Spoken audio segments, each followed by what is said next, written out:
ជីវិតគឺការដូរផ្លាស់ដុំពពកកណ្ដាលផ្ទៃមេឃដូរផ្លាស់រូបរាងជានិច្ចភាពល្អស្អាតនៃព្រះអាទិត្យដែលជិតលិចក្ដីភាពស្រស់ត្រកាលនៃធម្មជាតិដទៃទីក្ដីទាំងអស់គឺគ្រាន់តែជាសភាពដូរផ្លាស់ប៉ុណ្ណោះអ្វីៗទាំងអស់ក្នុងលោកមិននៅដដែលឡើយយើងមិនអាចបង្គាប់ការដូរផ្លាស់បានទេហើយអ្វីៗដែលដូរផ្លាស់វារមែងដូរផ្លាស់ទៅតាមហេតុតាមពេលវេលាតាមក្រមក្រឹតរបស់វាជីវិតគឺជាធម្មជាតិស្ថិតនៅក្នុងការដូរផ្លាស់ជានិច្ច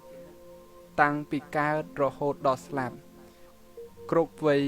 នៃជីវិតដូចថ្ងៃបណ្ដាកូនឬដូចជាដុំពពុះទឹក